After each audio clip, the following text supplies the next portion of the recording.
Znači ovo ćete ostaviti da se osuši, a u mlijeko stavit ću malo začina suvog.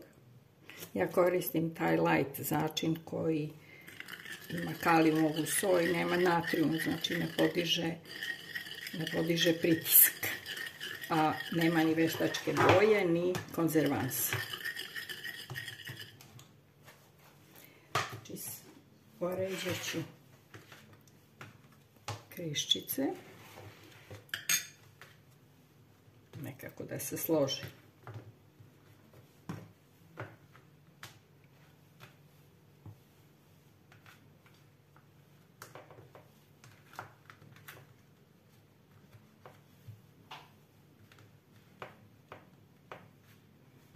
Treba mi 3 reda. Sad pomalo natopiti svaku krišku. Moglo bi da se umače, ali bojim se da neće biti mnogo njecavo, pa se neće lijepo rezati. A ovako neće biti tost suv.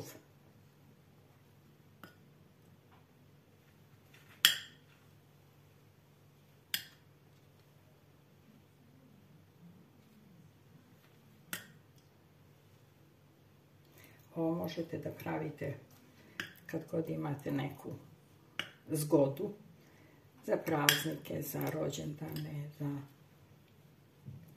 slave. Vrlo je lijepo i jednostavno. Prvi red ću sa pavlakom.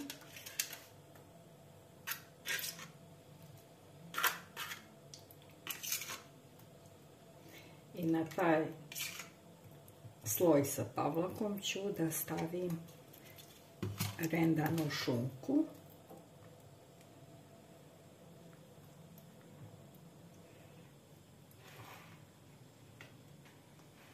To bi bilo to. Treba ćemo jedno 100-120 grama, otprilike, zavisi koliko volite. Da bude bogato ili da bude samo malo pikantnije. Ne trebate ništa drugo da zalivate, da dodajete začine, ono već sve samo po sebi slano.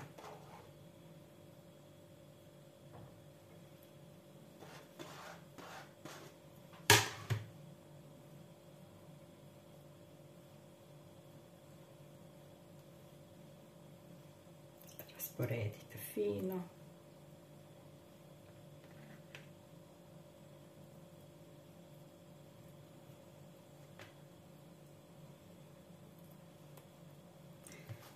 Sad ide novi red.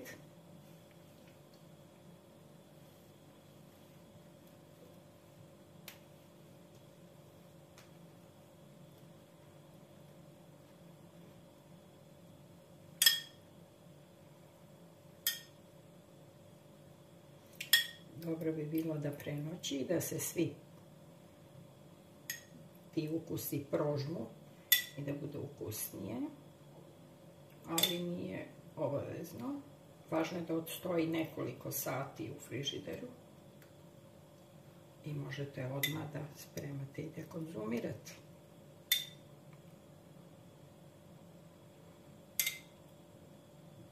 Ovaj drugi red može da bude više natopljen, a ovaj donji nije bi bio dobar zato što bi se možda lomilo i ne bi se lijepo rezalo. Sad ide ajvar, da bude srednji dio crven. Ko voli ljuto, može da bude i ljuto, a ne mora.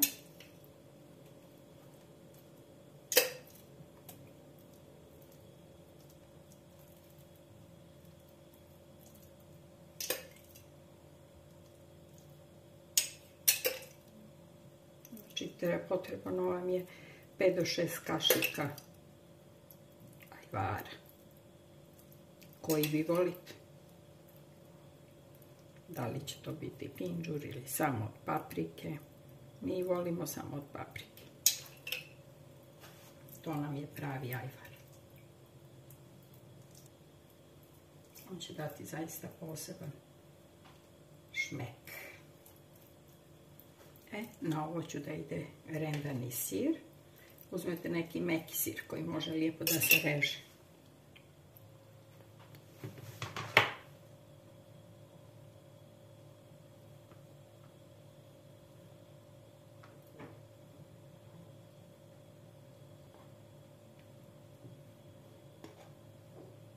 Izrendajte malo više sira nego što vam treba za koru, zato što ćete malo posuti preko, kao dekoraciju.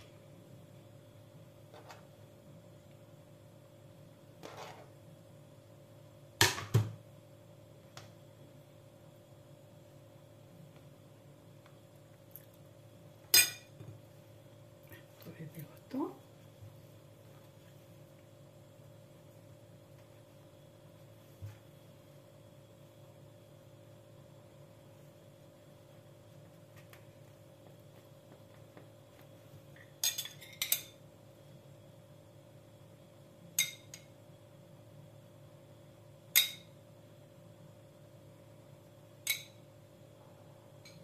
Mlijeka mi je trebalo možda 1-2 deci.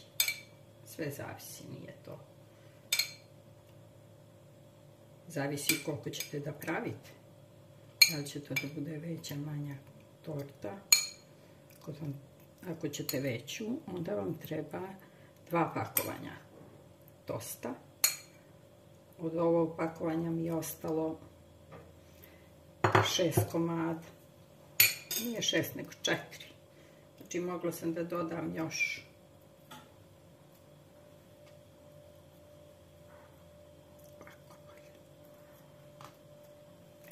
Sad ide majonez preko.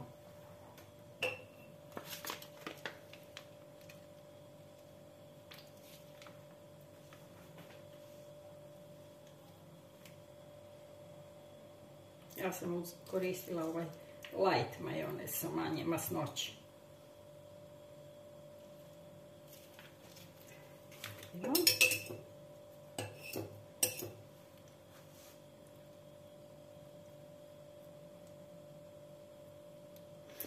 Pa praktično vam je ovo kao ruska salata.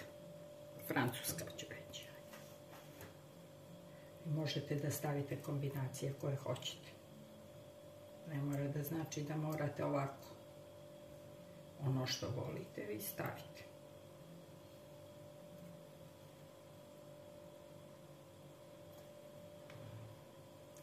Preko majoneza će biti rendani krastavac.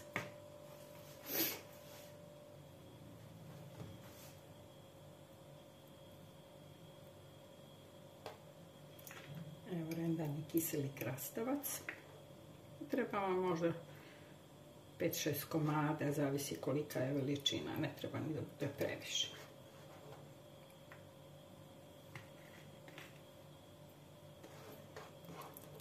Možete da ostavite ovako, a možete još jedan sloj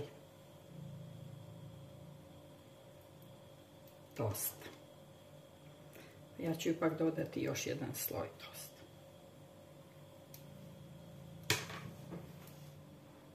Ovdje imam 2 kašike kisele pavlake i 1 kašika majoneza.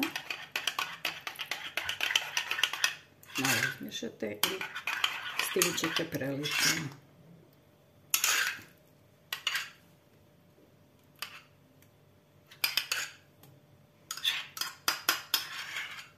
Ovdje možete da dodate malo granuliranog bijelog luka, ko voli da je malo pikantno.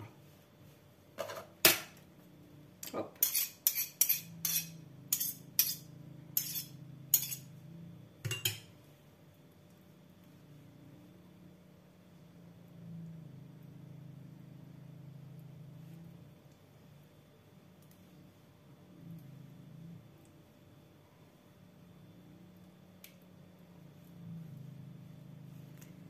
Malo i sa strane. Ovaj premaz koji se stavlja sa strane, on i čuva bilo tortu, bilo neki kolač od isušivanja. Zato je uvijek dobro i premazati sa svih strana.